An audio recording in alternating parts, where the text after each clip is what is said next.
Due to the graphic nature of this program, viewer discretion is advised.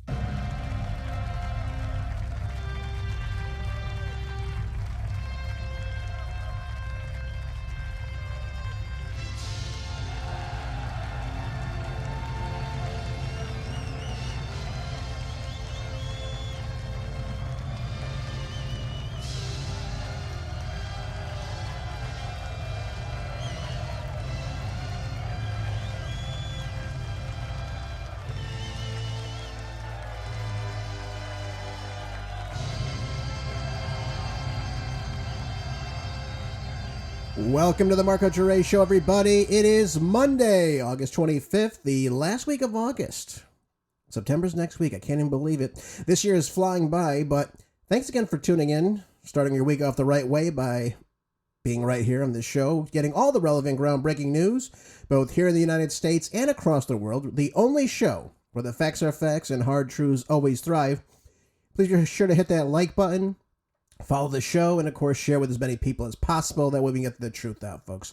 Let's get ready, though, for the best hour that radio has to offer. Uncensored and ready to go. You know, these Democrats are really something, aren't they? I'm looking at this article in The Hill, and it's just shocking to me that these Democrats think they can get away with this nonsense. Maryland Governor Wes Moore, Wes Moore, excuse me. I misspoke there. Just said in an interview on Sunday that he's actively looking into redistricting options in the state of Maryland.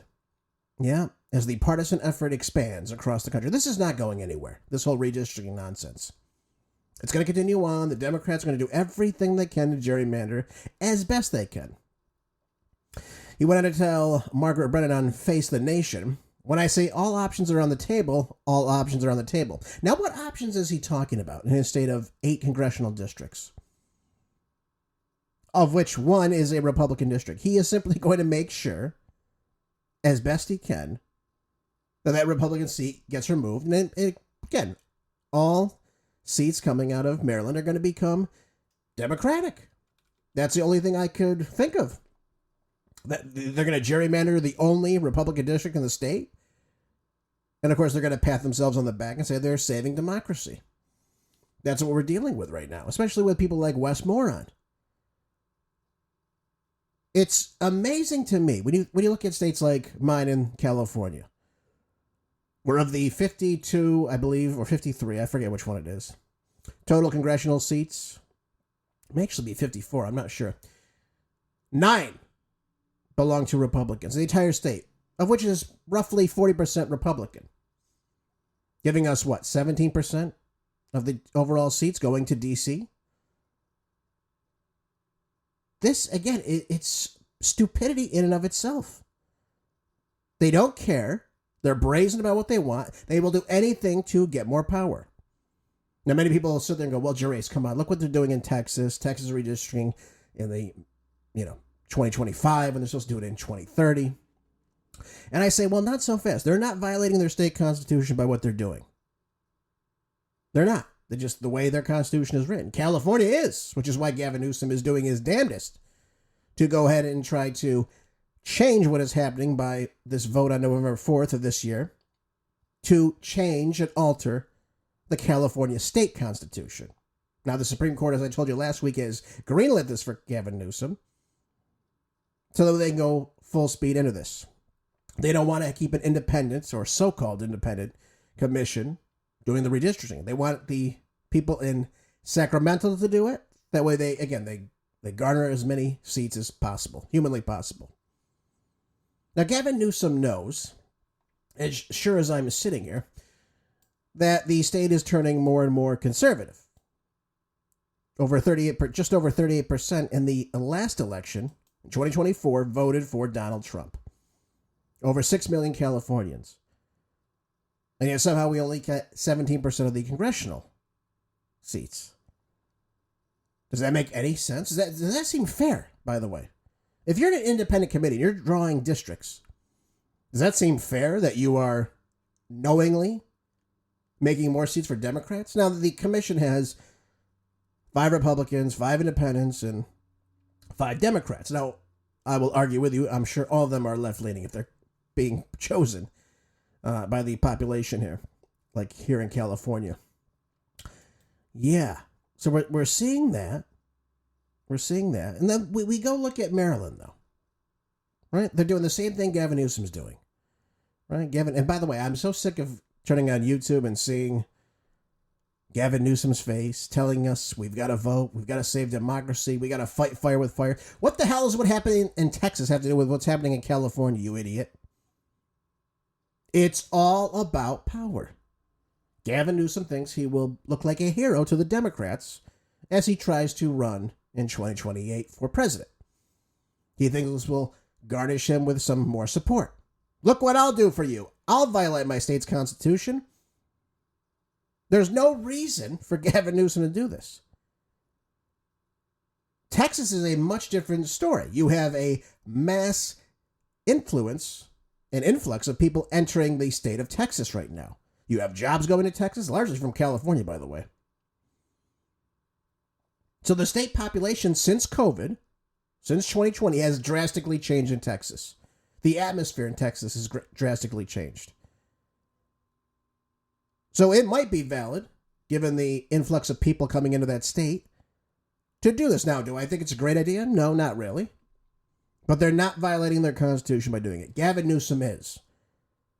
New York is doing that, by the way.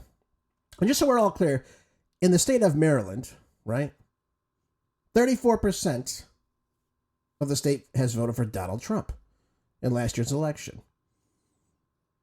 Just over 1 million people. Guess how many seats they have? One seat. Now, again, is that representative of the population, of the voting demographic? It isn't. And it's like that in every single one of these deep blue states.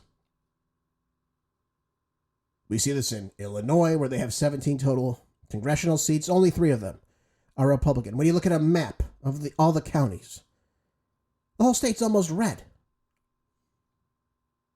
And I'm pretty sure Illinois, if I'm not mistaken, Illinois, 43% vote Republican in 2024.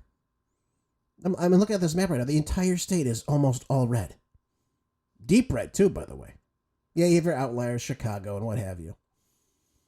Right, obviously that's going to be a big pull. I understand that. But you have 17, I think it's 17, when they do this. 17% of the state is Republican, as far as what they send to D.C. Is that representative of the state of Illinois? It isn't. It's not like it's a 70-30 state. It's complete opposite. Yet, there we go. J.B. Pritzker's. He's on board with it. The districts look good to him. Right? He went on Jimmy Kimmel, made a joke about it. Oh, we had the kids draw the maps in and color it in for us. Yeah, there we go. No representation. No representation. Same thing, New York. 7 total Republican seats out of the 26 possible. Go look at upstate New York. The entire state is red. But they know how to gerrymander. They know how to make the maps look good. They know where their blue pockets are. And that's how they do it. They consolidate the power that way. 43% of New York votes Republican in 2024. Excuse me. So we hear these things from these people. They act like they care, like this is something just that they're doing. It's not. It's not. What Texas does has nothing to do with what California does. Or what Maryland does, or Illinois, or New York. Or Massachusetts, where they have 0 representation. Yeah, that's another good one. That's what the state was thinking about when they did that in Massachusetts. 0 representation. The entire state. Right? 36% voted for Donald Trump.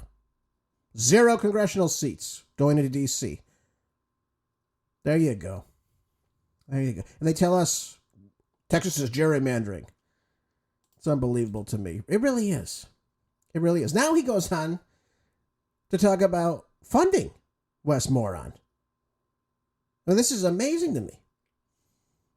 This is amazing to me. Take a listen to this. He's talking about getting funding, because now they're talking about bringing the troops in, which I disagree with, by the way. Unless, of course, Wes Moore agrees to it as the governor, which he has the right to do, if there is an insurrection or a rebellion, as per the Constitution. Donald Trump does not have the right just to simply send troops to Baltimore because it's crime-ridden, thanks to Democratic leadership for so many decades. But here he is. Here he is. Take a listen. The reason that I've asked the president to come and join us is because he seems to enjoy living in this blissful ignorance, these tropes and these 1980 scare tactics. Do you need more federal help in policing if your mayor thinks you do? Oh, absolutely. And we need the president to stop cutting funding. Because if you look at the president's budget, it actually cuts funding towards violent intervention groups. It cuts funding towards the bureaus of the FBI and the ATF that are supporting local jurisdictions like Baltimore.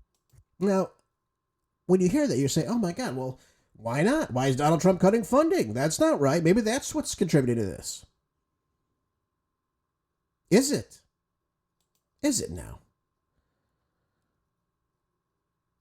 The state of Maryland, Baltimore in particular, is a sanctuary state. What has Donald Trump and, of course, Pam Bondi of the DOJ said? They are not going to be funding states that violate federal immigration laws. Now, Mayor Brandon Scott has come out and said, we followed our obligations. We defined under federal immigration law. Yet somehow the DHS is telling us, no, you have 10 different counties in your small state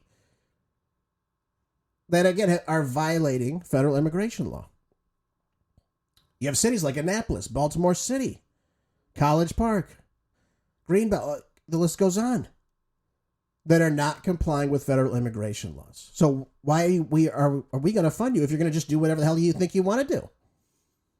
Violate the Constitution. This is what we're dealing with. And of course they come out, they tell you, like Scott has done, he says Baltimore is a welcoming place, a welcoming city for immigrants. We're not talking about immigrants. We are talking about illegal aliens. See, this is how they try to get around this. Everyone's an immigrant that comes here, right? That's what they keep telling us. Everyone's saying, I'm an immigrant, you're an immigrant. The nation's built on immigration. He goes on to say, we make no apologies for that. We are better because of our immigrant neighbors. And we are not about to sell them out to this administration. So they're telling you right now, they lump everyone together. This is why terminology matters. There is no illegal immigrant. There is illegal aliens, and we have immigrants in this nation. And citizens, of course. And we are a nation of citizens. They don't want to be that.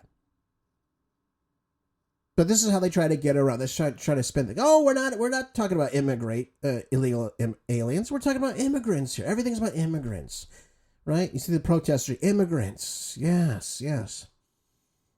But that's not what the federal government's talking about, as spelled out in the Constitution. And yet here we go. This is how they try to smear Trump on this issue. Now, do I agree with everything Trump does? I don't. I criticize him like I would criticize anybody else doing things that I don't necessarily agree with. But he is absolutely right on the immigration issue. He should not be funding a city like Baltimore, right, where the mayor has openly condemned following the law while pretending to be a blind patriot. Same thing is happening in Maryland. Same thing is happening in California. Same thing is happening in LA. Karen Bass openly tells people to get out of the city. ICE agents, federal agencies to get out of the city. She doesn't understand what the Constitution is. And she sat in the Congress for God knows how long before becoming mayor of LA. And is destroying it too, by the way. You know, these people, they come out as, they pretend to be the righteous one, but they are not. They're not. They're not righteous. They're not following the law. They are destroying their states, their jurisdictions, their cities. And they do it with a smile on their face, as if they care about you, as if they give a damn about you. Do you think Gavin Newsom gives a damn about you? Gavin Newsom cares about one thing, and that is power. How he can wield more power for himself. How he can look like the front runner in 2028. That's the only thing on his mind right now. He has not done one thing to make life better for Californians.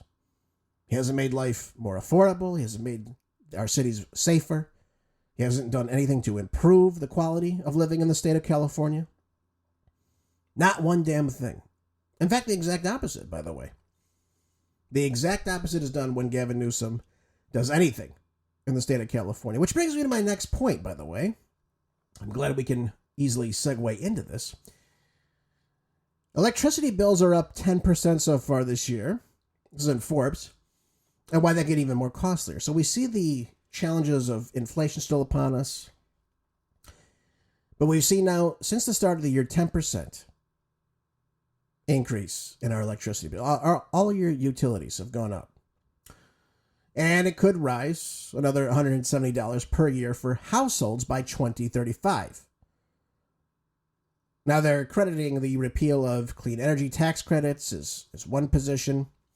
There's new tariffs. There's rapid expansion of an electric hungry, obviously the grids and what have you. We see the fuel, of course, of artificial intelligence. All these things require more energy. That's an important thing to understand.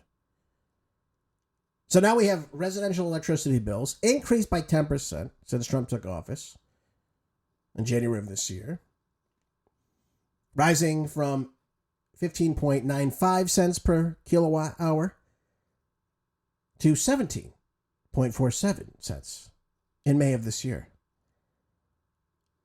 Now, that's not something good. This is something very important. That's a big staple for every single American. This is something that affects you, affects your neighbor, affects everybody. Because you're paying for that. So now we have the cost of electricity, as the article goes on to say, has risen 5.5% over the last 12 months, according to the latest data from the Consumer Price Index, almost twice as much as the overall cost of living, which is up 2.7%.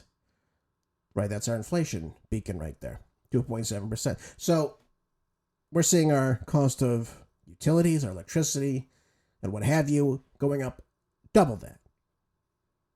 Not a good thing for Trump. Now, what is the cause of this? What's the cause of this, by the way? We sit here and we talk about this. They believe that cutting the clean energy sources like windmills, solar panels, all that information, that has something to do with it. It's not going to cause it to go up that much, though.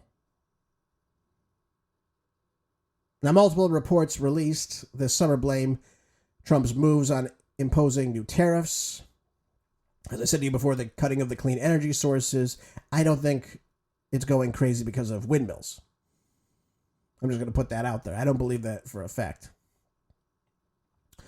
Climate think tank Energy Innovation estimates energy provisions in the One Big Beautiful Bill Act, signed this year on July the 4th, will increase wholesale electricity prices by 74% over the next 10 years, leaving the household energy cost to increase upwards of $170 annually by 2035. So we have these tariffs on steel, aluminum, the derivatives, obviously to stand as an increase to the overall cost of construction, maintenance, these transmission lines. The whole thing's a problem. You know, in California, we have power lines that are over 100 years old. And they usually break down. That's one of the reasons we have brownouts and blackouts throughout the state of California, which is a major problem. Gavin Newsom, though, I got to be honest with you, Gavin Newsom didn't do himself a favor with this one. He went out, obviously, to attack Donald Trump. What else would he do? It's the only thing he knows how to do. But he goes out and attacks Donald Trump. And he says, "Great work, Donald," replying to the 10% increase. But the problem with Gavin Newsom is that states like Hawaii, California, among others, are the highest states for utility bills in the nation. The highest overall average per kilowatt hour is California is one of them. Now, what could be the problem of this in California? Well, Gavin Newsom, for starters, will not renew any new oil leases to drill in the state of California. So that means the energy's got to come from elsewhere. Gavin Newsom also will not do anything to improve the power grid. He will not expand upon it. So you're using older technology. As I mentioned before, we have older power lines. All these things are a problem. And when you have a massive population like in California with 39 million people, and you don't expand this power line, and again, you're bringing in new things like AI and whatnot that require lots of energy.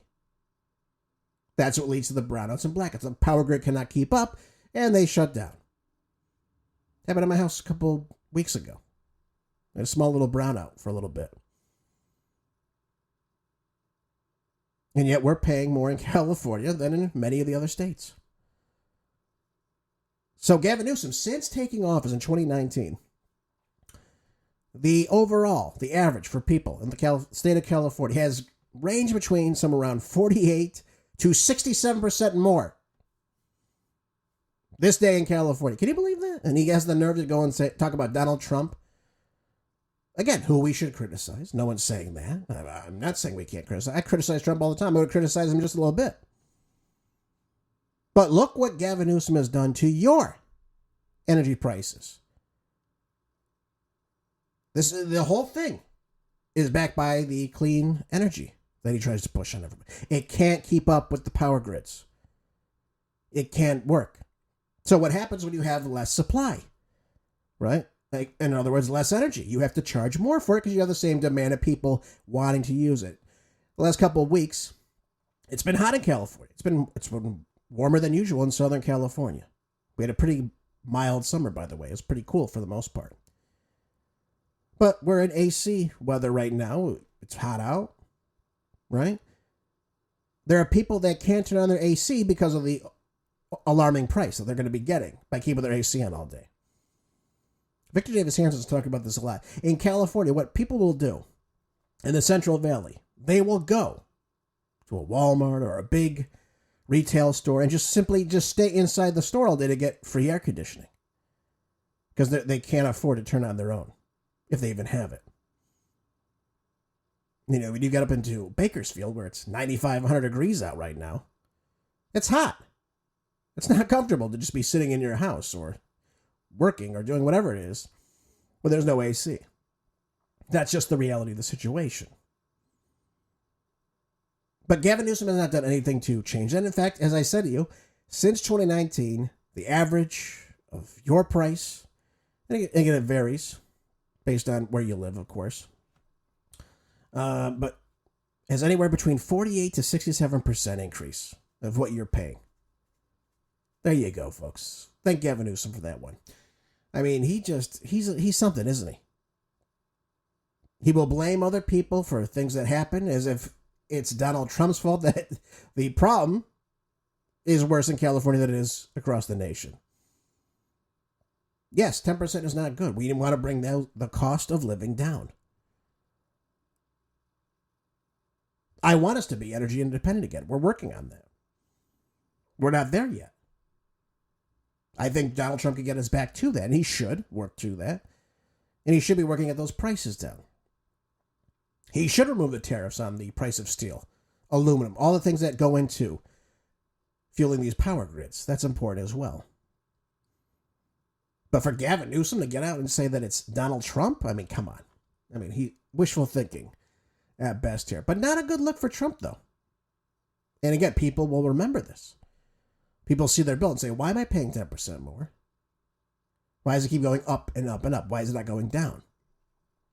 The same is true with grocery prices. Grocery prices are getting a little bit more pricier. We're seeing this play out now. Not a good look for Donald Trump. Again, those are the staples. You got your rent, your mortgage. That's a staple. It's something we all have to participate in. We have energy bills. We got to pay those as well. And you have to also pay for food. That's just something that's not round the clock, something you've got to worry about. And now, in Yahoo News is saying that grocery prices are more expensive than they ever have been. We've got tariffs, we have inflation, we have environmental disasters, all leading to this huge price increases for certain types of foods.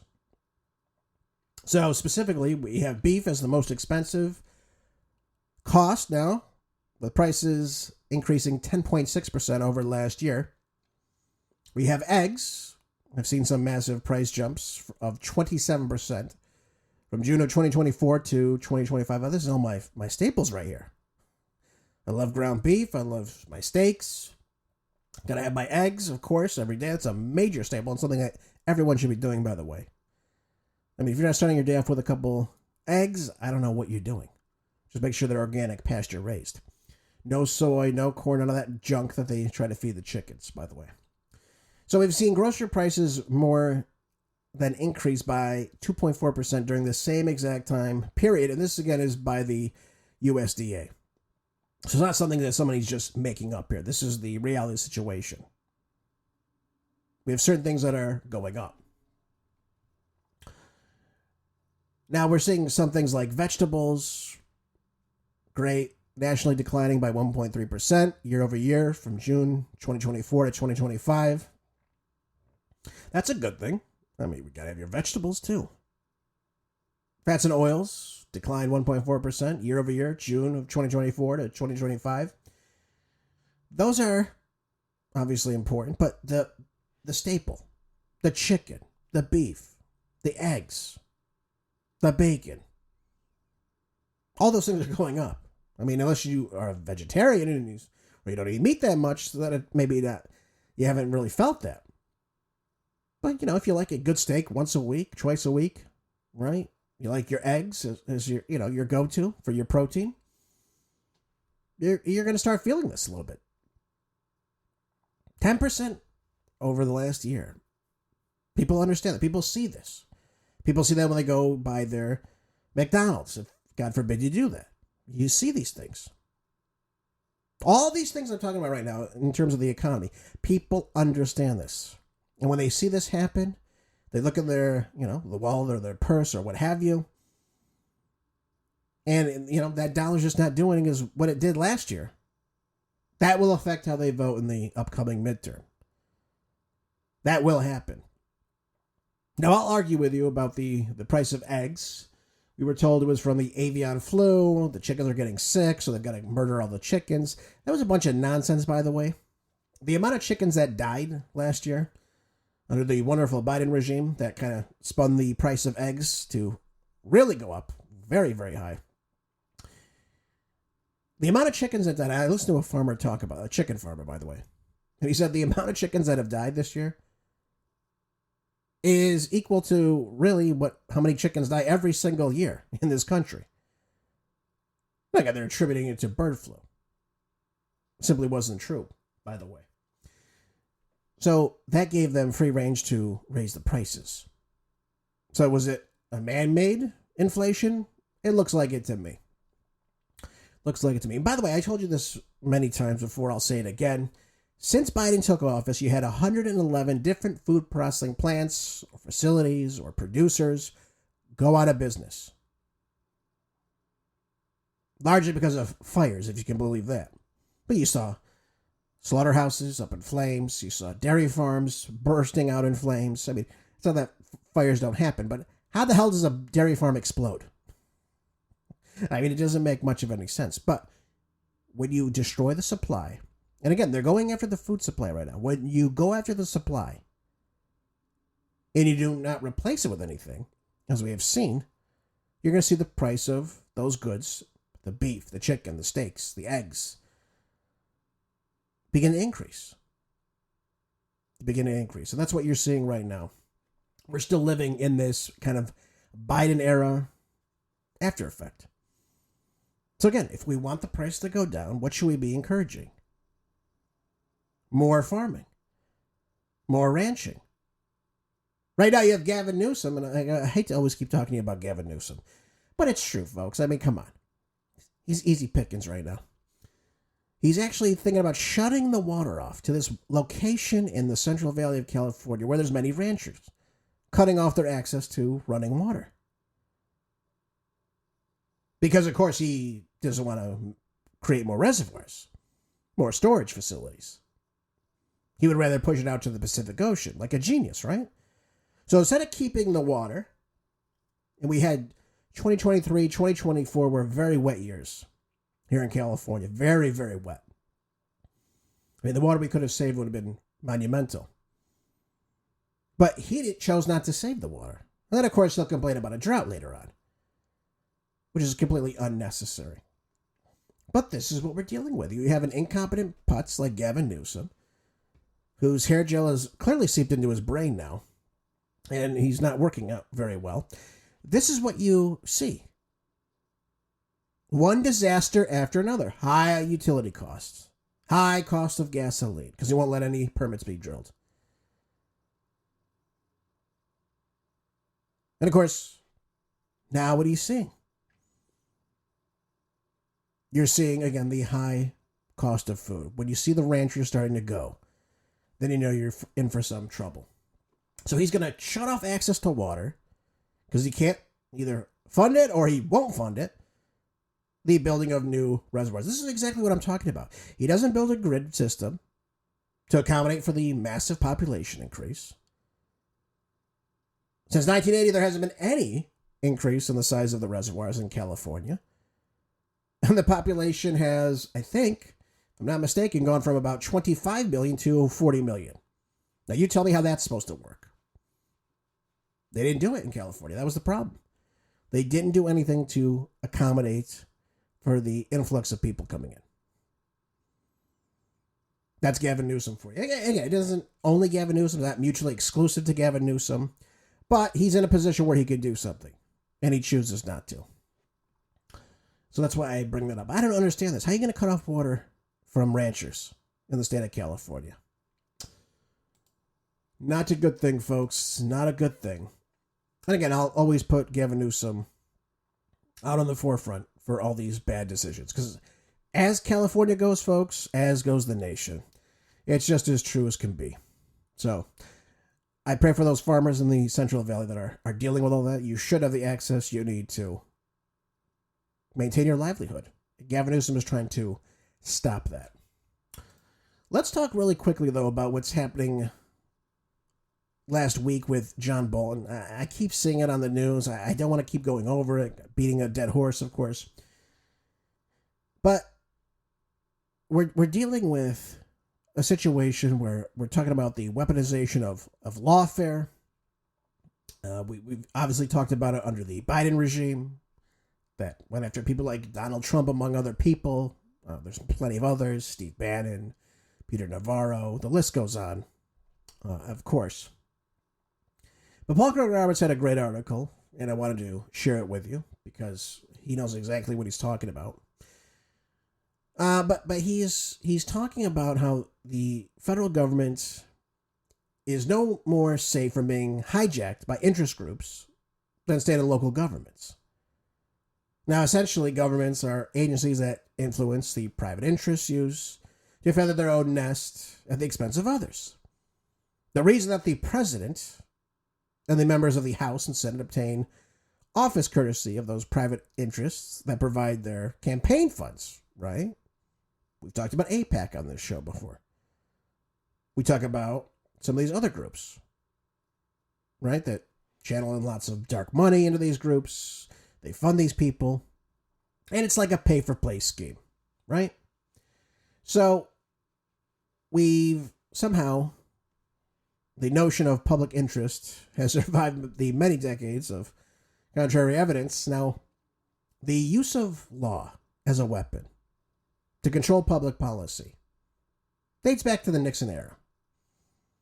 President Nixon, as many of you know, was making an arms control treaty, with the Soviets and opened up trade with China. Nixon thought that, obviously, the future, he couldn't see it without involving China in it. So he wanted to open up trade with China, which he did, very successfully. He didn't view Communist China as a military enemy either at that point. And again, he didn't want to go to war with the Soviet Union. So Nixon was really a really good person when it came to foreign policy. He was very, very astute to what was going on around him. And he was working on creating peace, not more war. And of course, he ended the war in Vietnam. So we have the military security complex interests that did not want to lose the communist enemy, that enhanced their profits. And they went to work on Nixon. Of course, we know what happened to Nixon. He later resigns. So we have these growing suspicions about the assassination of President Kennedy, foreclosed the physical assassination of Nixon. So they assassinated him politically with the Watergate orchestration. I'm not going to get into that, but that's really what happened. And of course, the bullet that hit President Reagan did not kill him, and the official narrative was accepted about that. Nevertheless, the CIA opposed Reagan's idea of negotiating the end of the Cold War. They didn't want that. They didn't want him speaking with the Kremlin. So whenever its origin, weaponized law in the U.S. has been manifested in the 21st century. He goes over some things about 9/11 here. But we're talking about lawfare right now, which brings me back to John Bolton. John Bolton, right? He's a neocon. He's very critical of Donald Trump. And Paul Roberts tells us, he says, perhaps he just wants, as many other Americans want in positions of power, want the U.S. to be this unquestioned power for the world now. Think about global hegemony. Think about the Wolfowitz Doctrine, right? Now, perhaps he thinks that we are really threatened by the enemy, right? That we choose to make up. Perhaps he takes bribes on behalf of Greater Israel, and of course he could also link him to possibly the military security complex. He could be a part of this. You know, these things could happen. But the issue that stands before us, here's what he says. He says, what I do know is that when a former NSA's home and office are raided by the FBI, who carry off his files, whether or not the raids are justified, the image of the United States suffers. Right? That's what Bolton was. He was Trump's national security advisor. Now, just as the 8 years of false charges against Donald Trump, and of course the FBI raid on Trump's home in Mar-a-Lago, which is completely unnecessary, by the way, over the classified documents, once we have law as weaponized, whether just or not just, the prospect is created of weaponized law because it becomes now institutionalized. So now the federal government, particularly the executive branch, just as you saw under the Biden regime, became institutionalized. They went after Donald Trump. Now, they used their surrogates, of course. They used Alvin Bragg. They used Jackass Smith. They used Fonnie Willis down in Georgia, right, to go after Donald Trump.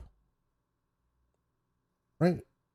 So you have the authority of the high government positions now being undermined by the positions being tainted with impropriety. Now, if the CIA director dispenses with presidents and the FBI chief lies to Congress, trust in those agencies disappears.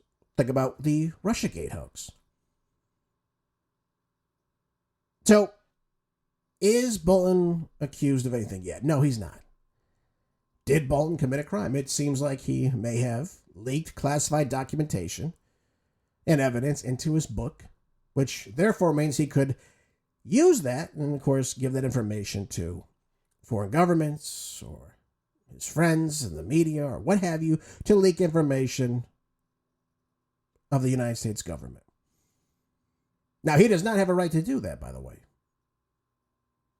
And, of course, the real question is, how did he get away with this classified information? Now, obviously, he had to sign an NDA before he leaves office because, again, he handles lots of classified information, of course. The idea now that we have Bolton, Brennan, Comey, Clapper, meritless Garland guilty of these crimes, it shows you that the image of the United States has to suffer as a result of it. Because we have people in these positions who will do whatever they can to maintain power. This is what it all comes down to. It all comes down to power. Who's going to win it? Who's going to maintain it? Who's going to keep that military security complex going? The real deep state, if you will. It's not a good thing, folks. Not a good thing. Now, J.D. Vance, he was speaking over the weekend, too. He was on Meet the Press with Kirsten Welker. And he said that people who try to throw President Trump in prison are now claiming retribution for John Bolton, of course. And The left all of a sudden cares about John Bolton now because it was Donald Trump's FBI that went after him. And he was asked by Kirsten Welker. She said, well, you know, a lot of people have already looked at this and said, this looks a lot like retribution. So, you know, we're playing the cat and mouse game. When you do it, it's retribution. When we do it, it's because we love the Constitution. It's a bad look either way.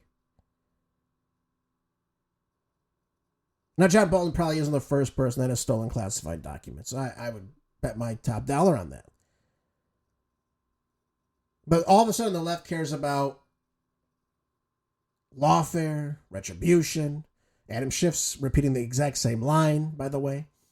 Yep, old Adam Schiffless, who pushed Russiagate and, of course, led the impeachment against Donald Trump, who's now in very big danger of course, mortgage fraud. Yeah, anyone could do that. When you go after Trump, though, it's because Donald Trump's a bad guy, and, of course, you know, he needs to be brought to justice. No one's above the law. But if it's John Bolton now, who we like, because John Bolton doesn't like Donald Trump, now all of a sudden it's retribution. It's unethical. Now, if nobody's above the law, okay, that's fine. If he actually committed a crime and there's evidence, therefore, of him doing it, then he has to have his day in court. Now, right now, he has not been arrested as far as I know.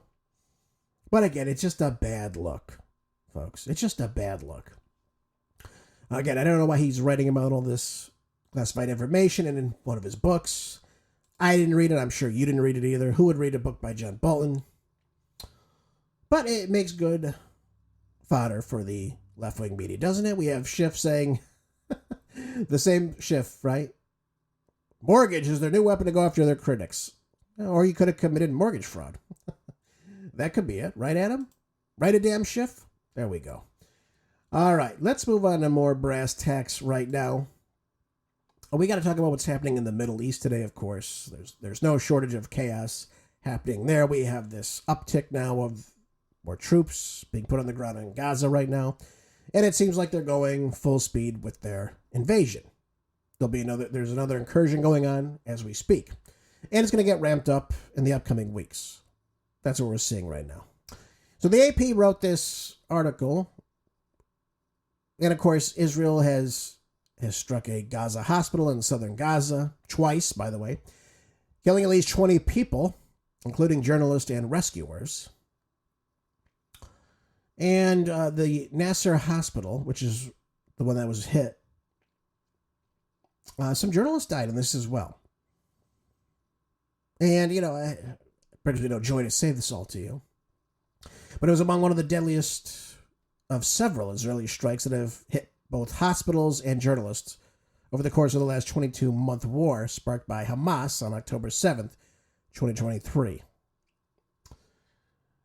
And the attack came as Israel plans to widen its offensive to heavy populated areas. Now, the Gazans, the Palestinians, are being pushed, you know, more and more into these smaller locations.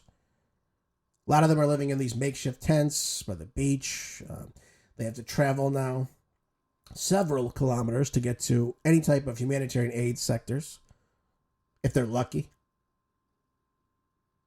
But now, Netanyahu's office is saying that the strike on the Nasser hospital in Khan Yunis was a tragic mishap, and that the military was investigating this now. I sit there myself and I say, you just talked about going into Gaza. You talked about ramping up what's happening there. Going after Hamas, right? This is what they've been telling us. But now we've got an Associated Press freelance journalist. Among the 5 journalists that were killed in this, of the 20 total. We're seeing this more and more now, folks. There's some 250 different journalists that have died since the start of this war. As if to say a lot of people, a lot of innocent people.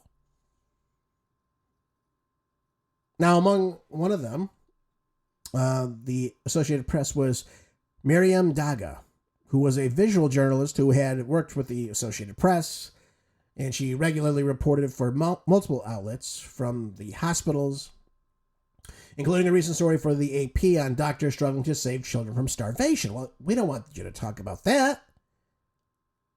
We can't get that information out there, can we? No, of course not. Why would they want that information out there?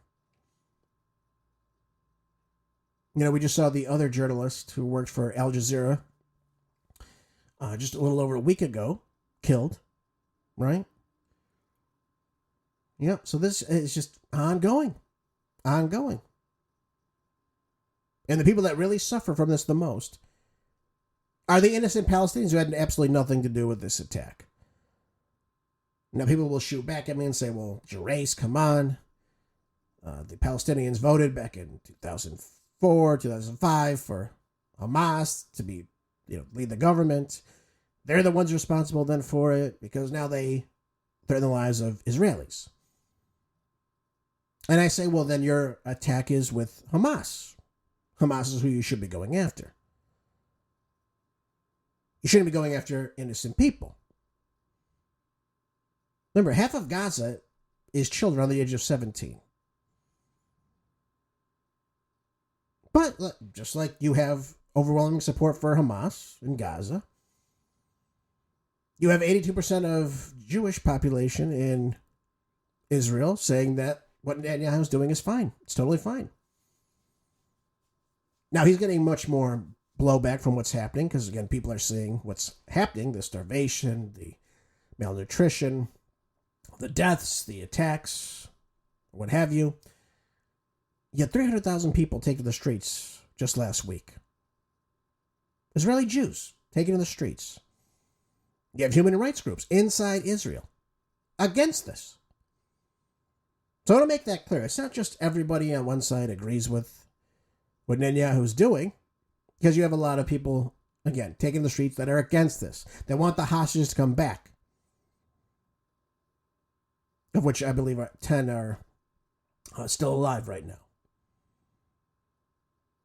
But why are we attacking hospitals and killing innocent people? What does that have to do with Hamas? I ask you. And our news media is no better in this. The reporting that they have. Here's more on Joe this morning talking about this issue. It's not shocking how they spin it, of course. Israel's defense forces responded to the reports, announcing plans to conduct an initial inquiry as soon as possible. It adds, the IDF regrets any harm to uninvolved individuals and does not target journalists as such. The IDF acts to mitigate harm to uninvolved individuals as much as possible while maintaining the safety of IDF troops. Okay, so does anyone believe that? Does anyone believe that they've killed 250 journalists by mistake? They're just that bad at targeting Hamas that they've killed 250 independent journalists? And somehow that there's been 1,300 killed at these humanitarian aid sites when they're firing off warning shots, of course. They're not targeting anybody. You have over 61,000 Palestinians killed. The number of Hamas combatants is much, much lower than that. The IDF has estimated that there's been 8,900 Hamas terrorists killed. Now, Scott Ritter believes that number's exaggerated by at least a half, maybe 2/3. Because what happens is when you have people that register for a government position, like let's say you were a teacher or a postal worker or something, you have to register with the government. If you're killed, you're associated with Hamas, even though you have nothing to do with what Hamas is doing. So those numbers may be a little bit misleading. But according to the IDF numbers, 8,900 Hamas terrorists killed, 42,000 Palestinians killed. This is what their numbers are. We have to understand, since the beginning of this conflict, there were, right before October 7th, 2023, there were 2.4 million people living in Gaza. Today there's 1.9 million. So where did the other 400,000 people go, folks? Where are they? We don't know. Are they under the rubble? Are they gone? Did they leave? We don't know. You know, we talk about the hostages that, the 10 or so remaining, whom we all want to get back to their families in Israel. But nobody ever talks about the 12,000 Palestinian hostages. Again, unjustly taken by the IDF. Nobody ever says anything about that. Nobody seems to care about that. So why is it okay that Israel does it, but now it's an outrage when Hamas does it? Wrong is wrong, folks. Wrong is wrong. And just so we're all clear on this, this was an AI drone strike that hit this hospital, the Nasser Hospital in southern Gaza. Those are very precise in what they hit and what they're supposed to hit. They are targeted hits, so they know exactly where they're going, and they are approved by somebody higher up to hit these locations. It's not like you had a missile just go off and misfire. This is something that is very precise. This is AI technology. I told you before, they have the Lavender, they have the Gospel AI drones that are very precise. So, for example, they can use facial recognition to get a Hamas terrorists, and it will actually fire if it has a 1 to 100 kill ratio. So they know how big the blast is. They know that if there's 100 or less people inside that region to hit that person, that target, it will go on with the strike. You can't stop it once it goes. And I believe that's why we saw a while back, we had the 7 UN volunteers going into Gaza. They got hit with one because they were probably very close to one of these people, one of these targets. And of course, once it goes off, you can't stop it. So I don't believe for a second they didn't know what they were hitting in this. But it's always it's a mishap. We didn't mean to really hit this hospital. Just like they didn't mean to hit that church. One of the oldest churches, Catholic churches in the world. In Palestine. In Gaza. Killing 3 people, by the way. That have nothing to do with this entire conflict. So, as this, ramps up, Trump condemned this, of course, but he doesn't do anything about it. He says he's condemning this. He should be outraged about this. You had 20 innocent people killed. You say, well, they're just collateral damage. It's part of war. It's a war zone. What are you going to do? No. This is a blatant attack on a hospital that killed 5 more journalists who are reporting what the hell is happening inside Gaza. Because you're not getting it from our government. You're not seeing it on our mainstream news. And of course, you have Mika Brzezinski, the son of Zygmunt Brzezinski, who created the Trilateral Commission. By the way, created the Trilateral Commission, which brought the Middle East into the New World Order. But we'll save that for another day. Yeah, she's reading to you, these IDF press releases. We're really sorry. We didn't mean to do this. It was a mishap. Come on. Do your damn job, please. For God's sakes, for once in your life. Thank God they didn't have Joe speak. My God, they'd be there all day talking about one stupid thing. Well, Mika, these mishaps, they just happen. Ridiculous. I have some criticism, though, of the Trump administration right now, and I'm going to get to this. We have a few minutes remaining in the program. We talk about Trump's promises, right, that he made during the campaign in 2024. And this one got to me a little bit. I saw this over the weekend. Someone was talking about it, so I had to dig into it a little bit. But here it is. It says the IRS is canceling its layoffs, while ask some of its fired or pushed out to return. Now, I thought we were going to stop taxing, so much. We're going to get, the 87,000 IRS agents that Biden put into place, so that we were going to stop this. We're going to use them for, the border security or what have you, allocate the money somewhere else. Instead, we're arming the IRS yet again. So it's not bad enough now you're paying the price of these goods that come in that have been put on tariff, which is just a tax on you, by the way, that you're paying for. The IRS is no longer planning to pursue layoffs as it seeks to rebuild parts of its workforce.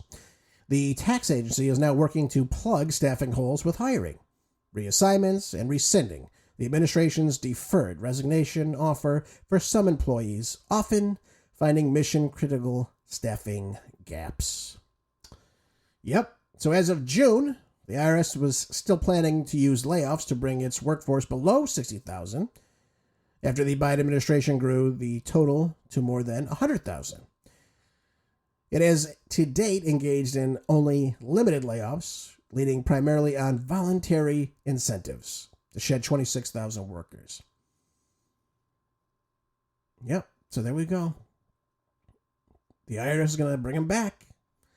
The announcement from the agency's HR team, which will give employees who took DRP the option to rejoin the agency but not punish them in any way if they decide not to, comes as the tax agency has lost over 26,000 employees between January and May of this year.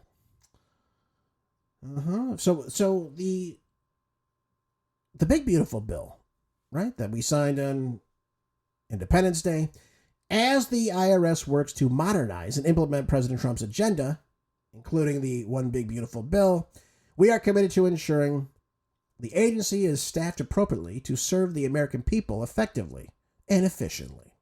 Well, isn't that good? I'm glad we always have people in place to take more of our damn money. What do you think they're going to do, these 26,000 people? Sit on their asses? Of course not. Of course not. They're going to be looking for more ways to extract your wealth. That's their only position they have. They're not accountants. They're going to look for ways to go through your tax filings to make sure they get as much money out of you as possible. That's all it's for, folks. That's all it's for.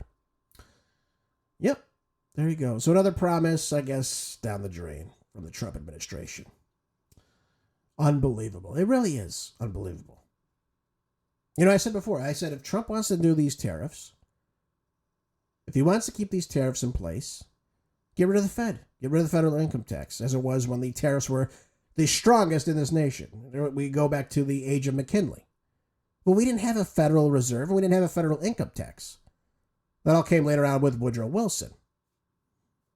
And of course, we can talk about how tariffs exaggerated and exacerbated the Great Depression with the Smoot-Hawley tariffs. But just understand, a tariff is a tax. That's all it is. A tariff is a tax. So if you have a 10% tariff on your goods, you're paying 10% more. You are paying. Because someone's got to make up that difference. Never forget that. Never forget that. Let's finish off. Excuse me. I want to start off, but we have no time left. This article in the Wall Street Journal says that the stagnant job market is a rising risk for the U.S. economy. So what are we talking about now here? What good news do we have about our economy now? It says that the labor market has moved out front and center for the Federal Reserve, highlighting its fragility and the risk to the economy. The good news is that unemployment remains fairly low. The employers haven't all been that interested in laying people off. The bad news is that companies haven't been all that interested in hiring either. This goes right back to what I've been telling you. When you have uncertainty in the economy, in this case with the tariffs, and people don't know what's going on, they don't know if Donald Trump's going to raise tariffs on Russian goods, which your company may rely on steel, aluminum, on crops, on this, on that. You're more hesitant now to go out and invest. You don't know if you should take that chance and hire 3 more people. What if you have to fire them in 2 days?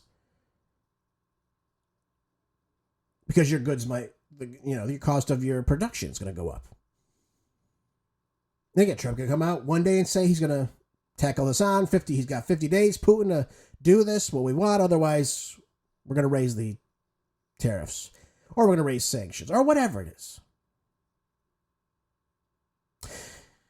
The job of tariffs is supposed to come from the Congress, not from the president. That's what the Constitution, the purse of the Congress, or the wallet, whatever you want to say, comes from the Congress. It's their job. It's from your representatives. But we're not seeing that right now. The only thing we're seeing is Donald Trump going out and implementing this, and the Congress just sits there and goes, oh well. Doesn't matter. Doesn't matter at all. It doesn't, whatever. I mean, that's not the way it's supposed to work at all, folks. And that's why I don't like these tariffs. I want Congress to get involved and actually pass a law as determined by our Constitution. We're not seeing that now. We're seeing Donald Trump just decide what he wants to do in 1 minute. All right, folks, I hope you enjoyed the show today. I hope you will share it with some friends. Get the information out there. It's very important that we do so. Folks, I appreciate you again. Make sure you're staying up to date on being busy. Make sure you're being productive. And I'll see you tomorrow on the next Marco Dre Show. Until then, be good. God bless.